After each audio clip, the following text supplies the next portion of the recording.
Olá a todos, bem-vindos ao nosso podcast TourQuest. Hoje a gente está com um episódio um tanto quanto diferente para vocês que gostam e prestigiam o nosso canal.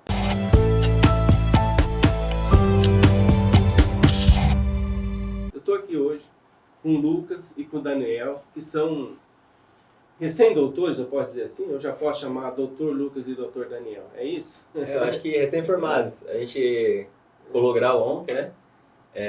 Passamos aí pelo curso de 6 anos. Recém-formados eu acho que tá bom. Ok, então tá. Dr. Lucas e Dr. Daniel. Bem, eu estou aqui com eles por causa do lançamento do livro, né? O livro Contatos, que é um relato da experiência, pode ser médico-hospitalar, ou até eu acho uma experiência de vida. Bem, mas vocês vão falar sobre isso. Então, Lucas, qual foi o objetivo de lançar esse livro? Então, desde o começo do curso de medicina, né? Até antes, a gente tem contato com a literatura, até para passar no vestibular, é uma coisa que a gente gosta muito. E no começo do curso a gente percebeu que a história, né? Contar história, ouvir história, né? A transferência, a contra-transferência é sempre presente no curso, é um fundamento da medicina. E quase todos os nossos professores têm alguma história legal para contar, alguma história de vida, uma história da relação médico-paciente. Todos nós também já passamos pelo hospital em algum momento, né? A gente tá no dia a dia em busca de saúde, em busca de tratamento, a gente fica doente, é natural, né? Ter doenças. E eu queria reunir tudo isso e contar num livro, né? A gente achou muito interessante, queria contar num livro. Foi esse o objetivo simples, então, né? Esse relato do dia a dia do trabalho ali hospitalar, ele também engrandece, faz parte da formação do médico, ouvir essas experiências? Sim, bom dia a todo mundo. Em relação a isso, né, esse projeto mesmo nasceu com a ideia do Lucas. O Lucas é quem teve essa ideia inicial e, de fato mesmo, a gente, quando começa a entrar, tanto na faculdade quanto ao longo dos anos, que a gente começa a ingressar no serviço hospitalar, no serviço de saúde, seja município, em qualquer outro nível de atenção, a gente vê que tudo que a gente está vivendo ali é a história que a gente já vivenciou enquanto paciente e hoje a gente está como profissional. E é muito rico poder ter essas duas visões, enquanto paciente, mas também como profissional. E ver que esse contato médico-paciente, profissional-paciente, é uma joia rara para a terapêutica mesmo do próprio paciente, para o curso, né, da cura dele, do processo de tratamento. E aí poder partilhar isso enfim, é uma joia rara. Ok, agora falando da publicação em si, né, eu observei, por exemplo, o primeiro relato, né, vamos chamar assim, já fala especificamente do período da pandemia da Covid, né? Basicamente é isso ou não? Tem outros fatos históricos mais antigos, outras situações? Ou ele é muito dessa situação que foi assim bem difícil para a categoria na época do Covid? A pandemia é um momento histórico, né? É um momento muito importante, histórico na história da humanidade, né? E para nós não foi diferente, perdemos muito, né? Aprendemos muito também. Mas não, todas as histórias, cada história tem um momento, né? Os autores ficaram livres para escolher. E, inclusive, o que a gente pedia no começo para cada autor é que eles contassem alguma história que marcou ele, né? Que marcou a vida dele. Então, a gente não colocou limite de data, enfim, cada um teve a escolha de contar aquilo que marcou ele na medicina, na relação médico-paciente. Teve histórias, né, que eles contaram pessoais, teve histórias que eles contaram da jornada deles dentro da medicina, do contato com o paciente, tem história de médico, tem história de paciente, tem história de outros profissionais da saúde, psicólogos. Então tá bem. Agora vou pegar o gancho desse primeiro ponto que tem aí, para poder dar o tom. Por exemplo, esse período foi muito difícil, né? A gente já viu muitos relatos médicos, vivenciou coisas que talvez a gente nem goste de lembrar muito aí, né? E o primeiro caso que está aí é bem emblemático, assim, porque eu li e fiquei bem impressionado com a pressão médica, né, que é viver isso daí. E vocês viveram isso enquanto acadêmico dentro do hospital. É isso? Vocês estavam lá na época da pandemia enquanto estudante de medicina, vivenciaram esses momentos fortes assim, da pandemia? Então, durante o Covid, algumas universidades continuaram, né? A UFGD paralisou tudo, né? A gente ficou sem participar desse momento dentro do hospital, por conta de segurança, por conta da recomendação do Ministério da Saúde, recomendação da OMS. a gente não participou disso como acadêmico. No comecinho, a gente ainda teve um pré-contato no hospital, mas aí assim que paralisou, ficou tudo online, né? Inclusive, a gente perdeu. Teve um tempo, atrasou a nossa formação agora por conta disso, né? Foram 7 meses que a gente ficou parado. Algumas universidades conseguiram, mas a gente não. Então, a gente não tem como relatar isso, né? Mas a gente teve o contato com o pessoal que estava, por mais que nós não estivéssemos lá, mas nós tínhamos os professores, tinham alguns outros recém-formados, porque algumas turmas anteciparam a colação, conseguiram antecipar por conta desse período. Acho que uma portaria do MEC, alguma coisa assim, que permitiu. Então, teve algumas turmas que conseguiram. E a gente tinha esse contato todo dia com eles que estavam trabalhando nessa linha de frente em relação ao atendimento do Covid ali em Dourados e em outros lugares também. Isso, a gente não estava no internato. O pessoal do internato, eu acho que continuou no hospital. Não tiveram como parar. Então, ajudaram, né? Vocês, como autores, também, cada um tem um capítulo, né? Vamos chamar assim de que vocês estão relatando alguma experiência. Mas, de forma geral, assim, qual seria, fora a história de vocês, que a gente vai falar, né?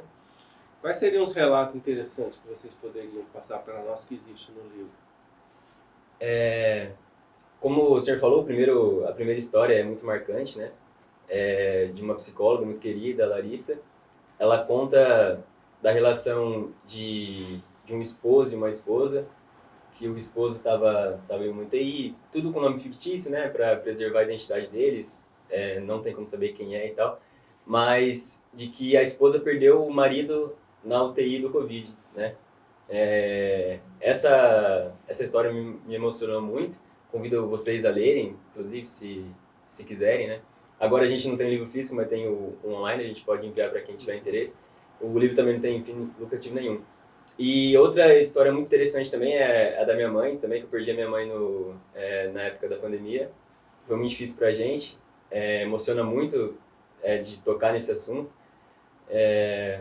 E além disso, tem uma outra história de um professor que fala sobre a medicina, né? A gente que está começando agora, nós vamos fazer o registro no conselho ainda hoje, enfim, somos marinheiros de primeira viagem, literalmente, né? Que ele conta que na medicina a gente faz de tudo para salvar, para ajudar o paciente, né? Fazer o que a gente pode, mas nem sempre dá certo. E nos momentos ruins, né? Que ele conta que ele estava numa cirurgia, deu tudo errado, o paciente veio a óbito, e logo em seguida que ele saiu da cirurgia, ele encontrou um paciente já adulto que ele havia operado quando criança, né? Ou seja, essa faca de 2 gumes aí que é a medicina, que apesar dos momentos ruins, existem momentos bons, enfim, e eles se compensam, é muito interessante também. Tem uma outra história também, né, de uma professora que ela conta de um paciente que teve um diagnóstico de uma doença crônica, né, só que não esperava isso, e do jeito que ela narra, a gente inclusive já viu ela acontecendo isso outras vezes, é muito incrível e muito rico pra gente enquanto estudante, antigamente estudante, hoje futuro profissional em estudantes e recém-formados. A dimensão que ela dá dentro dessa prática, a arte da medicina, né? Então, na hora que ela vai dar esse diagnóstico, na hora que ela dá esse diagnóstico que ninguém quer ter, e aí ela vem com uma maestria, uma humanidade tão grande que ela mostra qual os horizontes a partir daqui, que né, a vida não encerra nisso, não encerrou num diagnóstico, que é um assunto que atravessa todo mundo, medo, e ela fala, não, a esperança, tem vida. E isso, assim, entre outras histórias, assim, é um alimento para a gente, são modelos, né, e ensinamentos de conduta, de profissional, de ser humano. O que eu pude perceber, assim, alguns que eu li, que da parte que eu levantei, eu pude perceber, existe um relato muito interessante, assim, porque não fala só da lida profissional, que nem você falou de um caso que o cara teve sucesso e dor. É aquele outro lado, né, da relação do ser humano médico que está ali fazendo, né? E aí também que me emociona muito, se me permite contar a história do próprio livro de vocês, né? É da questão da médica que tratava o menino, tá, estava terminal, né? E ele tinha várias restrições, né? Estava no hospital há muito tempo. E uma das restrições, se não me engano, era o doce, que ele não podia comer. E aí, nos dias finais, o menino pergunta para ela, né? Se ela tentando imaginar, se no céu ele iria poder comer doce e ter um cachorrinho, né? Então, e aí, o interessante é que como que o profissional médico lida com tudo isso, recebendo essa coisa que é muito forte, né? E você, Lucas, falou especificamente do que está aí, do teu, quanto que é a perda da tua mãe, né? Que foi durante, você relatou que não pôde estar no hospital quando o médico na pandemia, mas também teve o outro lado, né? Esteve, né, acompanhando a sua mãe nessa fase da pandemia, né? Então tem o lado paciente teu também que está tocando aí um pouco. Sim, é um momento muito difícil, como eu havia falado, e também mostra que a gente é ser humano, né? É estudante, é profissional, falando aqui da área da saúde, mas em todas as áreas, né? Mas o ser humano, por trás disso, está sempre presente, né? Então a gente ou ia estar no hospital tentando ajudar um paciente, fazer a nossa parte como profissional, ou até mesmo acompanhando um familiar, né? Que está precisando desse cuidado, né? É isso. E agora, devido assim, a toda a capacitação profissional, devido à pressão dos locais de trabalho, as pandemias que vêm, vocês acreditam assim, e aí, considerando também, vamos supor, o aumento do número de faculdades de medicina, vocês acreditam que ser médico, fazer o curso de medicina, é uma vocação ou não? Vocês, com seus colegas, tem muita gente que está entrando no mercado, na faculdade sem vocação, isso é difícil lidar com. Quer continuar? Começa falando, né? Depois eu perdi a polêmica. É muito polêmico, porque a gente está saindo agora desse processo todo. Mas assim, eu falo de uma experiência que vim de outra área, vim da construção civil. E eu acho que assim, a grande vocação que a gente tem, qualquer ser humano, é ser feliz. E aí, assim, existem pessoas que escolhem os cursos pela felicidade que a futura prática profissional vai proporcionar. E tem pessoas que às vezes não sabem, enfim, estão ainda se descobrindo um processo de autoconhecimento que leva a vida inteira, né? Então, assim, eu acho que essa discussão de que, assim, há lados de autoconhecimento que ainda não foram e há lados que a pessoa já se conhece, já sabe que é a vocação, para todos os lados, inclusive para a medicina, inclusive com esse aumento exponencial de cursos, de cursos, de faculdades e tudo mais. Mas assim, a medicina a gente só vai cair na ficha aos poucos, ao longo do curso e eu penso que também ao longo da prática. Porque você entra com uma ideia, muitos entram e falam assim, eu quero ser, exemplo, pediatra. E no meio do curso descobre que quer ser cirurgião. Então, assim, a gente nunca conhece a totalidade do nosso sonho, né? Quando você vai vivendo ele, você vai se descobrindo e vai se entendendo quem você é frente àquilo e quem foi você que desejou aquilo. Então, eu não sei se eu respondi, mas assim, pelo menos a minha visão. E nessa dimensão tem bastante gente que está tentando se descobrir, está tentando se conhecer dentro de um curso que tem também uma densidade emocional muito grande, como você comentou, os professores compartilharam, os pacientes. Então, você tem que estar lidando com o sofrimento, a dor do outro, se autoconhecendo, porque se você não se conhece, é muito difícil você ajudar outra pessoa. Porque para ajudar, você tem que tirar um pouco seu. E se você não sabe quem você é, o que você vai tirar de você? Daí que vem a ideia de que a pessoa dá vocação, né? Outro ponto também, assim, o ponto de vista, eu concordo muito com você também, Daniel. E o que eu acho sobre isso, né? Eu vi uma frase, assim, uma indagação, uma interrogação, né? Mas fazer medicina vale a pena, né? O que quer dizer com isso, né? Aí uma resposta muito interessante também que cai nessa mesma pergunta é que só vai valer a pena se você tiver vocação, se você quiser, se você tiver interesse, né? Se for o seu sonho, independente da profissão, enfim. Aí eu acho que é mais o que o Daniel falou, o desejo, o querer fazer, né? É bem por aí. E aí também tá virando um pouco, parece que tá virando moda, né? Todo mundo querer fazer medicina, muitas faculdades particulares abrindo, algumas públicas em defasagem, enfim. E aí também tem um escritor que fala sobre isso, que eu gosto de falar, eu sempre falo, converso com o Daniel, que ele fala, quando que essa moda de fazer medicina vai acabar, né? Fala, não sei, mas uma das minhas certezas é que talvez acabe depois de deixar muita sequela, né? Muita sequela para o paciente, muita sequela para quem escolhe sem essa tal vocação, ou sem se querer profundo, sincero, de verdade, né? E eu acho que minha resposta é essa, a minha opinião sobre Agora, essa. que conselho vocês dariam, por exemplo, para uma pessoa, já que está aí, está posto, o mercado está posto, é um curso, entre aspas, da moda, que é bem procurado, e vamos supor que dentro desse universo de pessoas que procuram medicina, tem aquelas que ainda não estão totalmente preparadas e os 6 anos de curso vão ajudar isso. O livro também ajuda muito isso daí. Quem lê sabe que não é só, tem que estar preparado, o ser humano preparado para enfrentar essas situações. E que conselho você daria para essas pessoas que por acaso não entraram por vocação, para ele adiantar o processo? Como que ele deve se capacitar para enfrentar uma situações como essa, por exemplo? Se preparar como ser humano, o que ele deveria... É para a pessoa que já decidiu fazer medicina por causa que é o curso da moda. É que a minha fala, ela tem uma fragilidade, né, por ser recém-formado e tudo mais. Eu acho que autoconhecimento é tudo. Se você sempre se perguntar o porquê daquilo, o porquê você deseja aquilo, o porquê você quer aquilo, e tentar se contextualizar se é eu que quero ou se eram os outros que querem para mim isso, eu acho que é um primeiro caminho, porque evita, né, estou fazendo por quê? Não, eu nunca quis.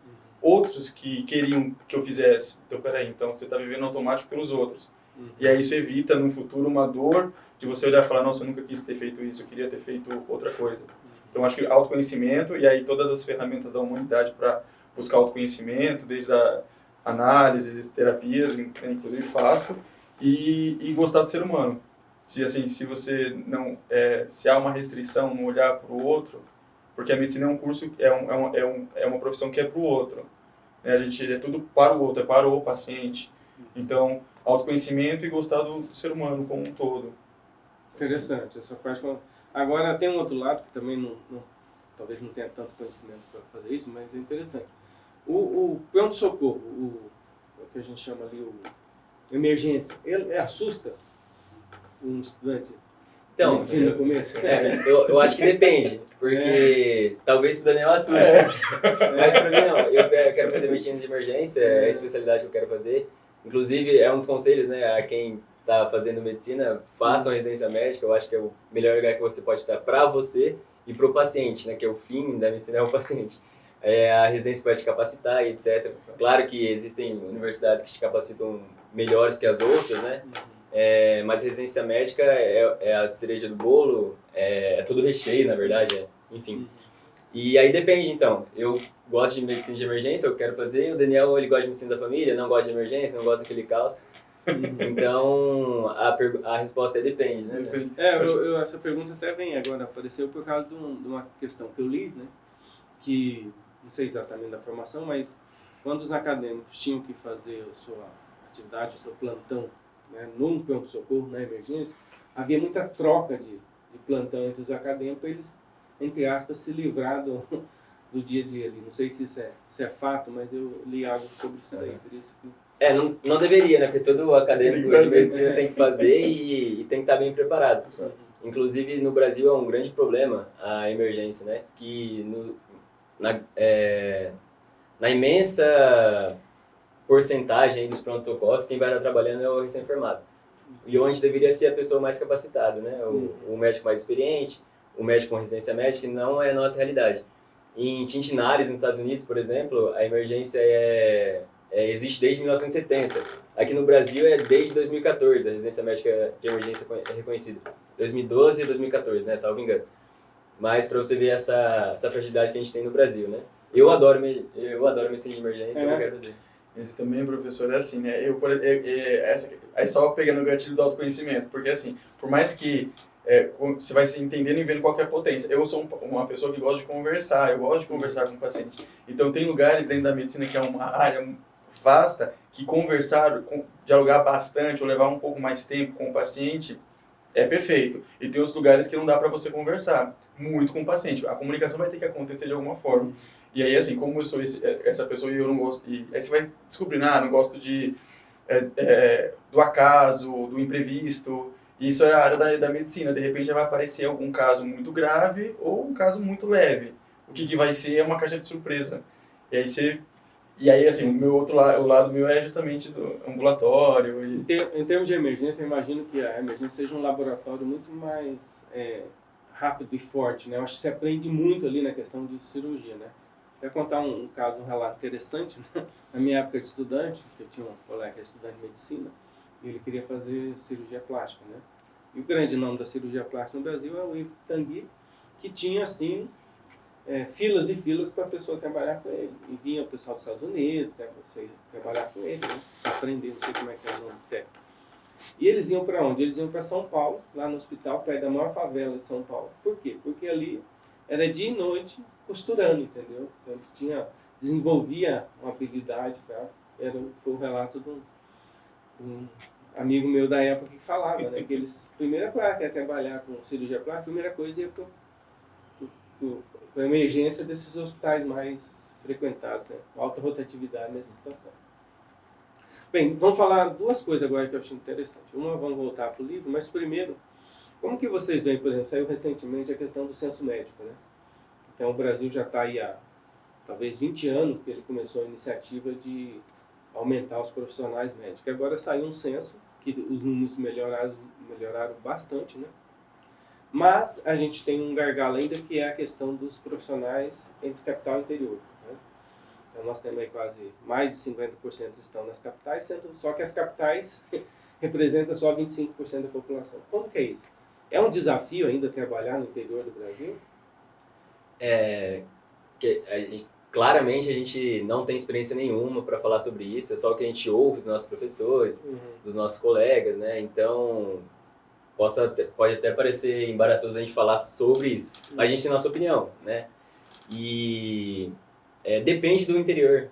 Por exemplo, o interior de São Paulo é muito diferente do interior daqui do Mato Grosso do Sul. São as duas realidades que eu conheço por fora, né?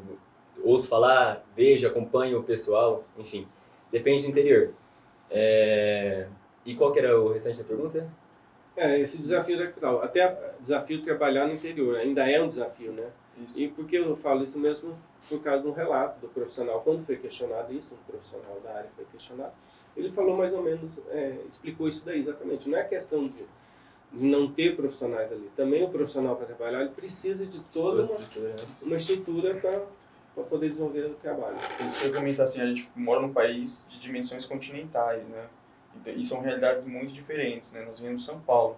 E assim, a gente já sente a diferença de estados vizinhos, São Paulo, Mato Grosso do Sul.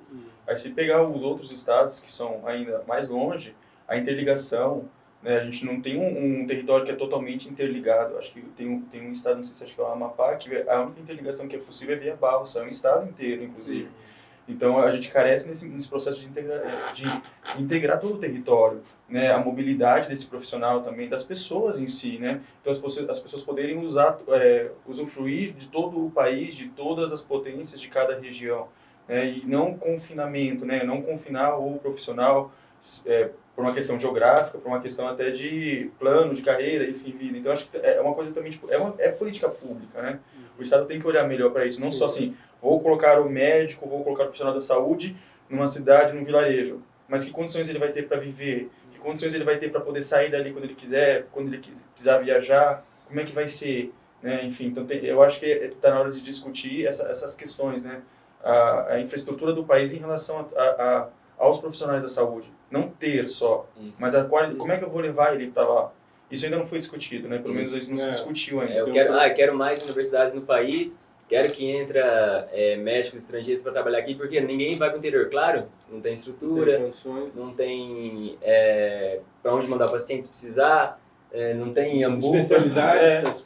E assim, logicamente a gente não está falando assim de respeitar toda a hierarquização do sistema de saúde, né, a atenção primária, né, a alta resolutividade da atenção primária.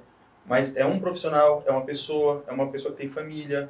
Então assim, tem todas essas discussões, eu acho que a gente está num momento muito bom por conta da quantidade de profissionais. E está na hora agora de a gente mudar um pouco a pauta da quantidade para agora a distribuição desses profissionais.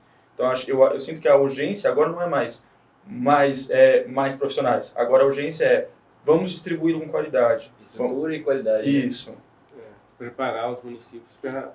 E qualidade dos profissionais também. O médico poder desenvolver da melhor maneira possível. Né? Agora, voltando no livro aqui, que eu lembrei dos casos também que a gente tem da vida. A gente sabe, né, que a profissão de médico tem todo um glamour, né? Porque é muito, no Brasil é bem prestigiado. E também porque causa benefícios diretos, as pessoas se sentem, né? Às vezes, dependendo, bem melhor por causa ao ser consultado por um profissional médico. E as pessoas gostam de retribuir, né? Então, no relato do livro tem alguns presentes inusitados que os médicos recebem, né? Vocês têm experiência, assim, já passaram por algo parecido? Ou se quiser relatar a questão? Durante a faculdade a gente já teve alguns momentos assim. Um momento que marcou muita gente, que não está no livro, mas o que o Noslin falou é do Dr. Tiago, é um psiquiatra, nosso professor. Contou de um presente que ele recebeu no consultório dele, chegou um paciente montando uma coisa que vocês vão ver no livro. Bem interessante. E a gente, eu vou contar uma história da gente na UBS, né, no postinho de saúde. A gente recebeu vários litros de suco de acerola, né, congelado lá do garrafado. A gente lembra até hoje, eu acho que é difícil esquecer um presente de um paciente, mesmo como acadêmico ainda, né, a gente não pode falar como profissional, vamos começar a nossa carreira brevemente. Eu lembro, você não contou, mas eu vou contar, né? Eu lembro, tá. Até fiquei curioso para saber o relato do paciente que recebeu um bode, né? O cliente chegou lá, um bode. Aí eu fiquei, mas será que é no hospital ou levou na casa dele o bode, né? Então isso tem. Eu também morei no interior e tinha muito isso também. Relatavam que o pessoal chegava com galinha e tal. É muito interessante, né? Legal. Inclusive, uma vez foi um relato de uma médica cubana, né? Que ela relatou assim que ela percebeu que ela recebia muito mais presente que os outros. Então ela imaginou na cabeça dela que as pessoas viam como ela era cubana, talvez ela tivesse mais necessidade. Ela recebia semanalmente, assim, galinha, ovo. Então era muito interessante. Ela ficou assustada com isso, né? Mas era uma prática bem normal. Ok. Mais algum relato vocês queiram fazer? Ou como que a gente pode... Você falou que vocês mesmos... É uma produção independente o livro, né? Isso. Tem mais algum relato? E diz aí pro pessoal como que podem entrar em contato para ter... Pode entrar em contato pelo nosso Instagram mesmo, @contatos, com m.tatos, né? E a gente, agora nós só temos a versão online, porque fizemos a impressão de 200 livros só, que cada convidado, a gente fez um rateio para conseguir pagar tudo isso, né? A gente paga antes de imprimir. E no começo, como a gente é acadêmico, não sei como que eles viram a nossa ideia, né? Do nada os acadêmicos vão fazer um livro, né? Como assim? É o primeiro livro dos acadêmicos da medicina do UFGD. E aí foi meio repentino, assim, a gente não queria lucrar com isso, a gente não tinha um plano para depois, a gente nem sabia como que era. E para quem não conseguiu o físico, estamos prevendo, né, que a gente vai fazer uma segunda edição. E, não tão breve assim, mas logo logo. Porque tem novas histórias aí? Tem novas histórias. Histórias que eram para estar nesse livro também, mas que vai ficar para outra. E novos convidados também. Bem, o contato do Lucas e do Daniel vai estar na descrição do vídeo para vocês entrarem em contato. E eu queria agradecer o Lucas e o Daniel por estar aqui, por relatar, pela coragem do lançamento do livro. Eu acho que isso precisa muito para toda a ciência, especificamente para a medicina. E deixar vocês à vontade para se despedirem. Imagina, quem agradece a gente, né? Obrigado aos funcionários aqui também que ajudaram a gente, foram super simpáticos. E obrigado pela universidade pública, né, de qualidade aqui do estado, que tenha vida longa, que seja valorizado cada vez mais. E é essa a nossa torcida. Obrigado, FMS. Se eu posso pegar o gancho das palavras do Lucas, e agradecer a oportunidade, agradecer também a acolhida aqui, né, toda a equipe, professor, a equipe, e, enfim, desejar que vocês, enfim, consigam ter acesso ao livro também, né, obviamente entre em contato com a gente para poder mandar, e é isso, e parabenizar vocês também, né, por esse espaço, e, enfim, e é isso, acho que é isso. Sucesso. Obrigado a vocês por nos acompanhar nesse mais episódio do TourQuest. Até a próxima.